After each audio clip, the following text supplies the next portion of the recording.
Houthis group has claimed that they had downed the U.S. drone near western Yemen.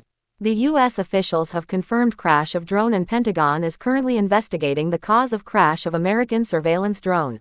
The Russian army received the new batch of upgraded T80 BVM main battle tanks. The modernized tanks boasts reinforced dynamic protection, significantly enhancing crew safety. Additionally, the tank is equipped with an additional roof protection module known as the Cope Cage.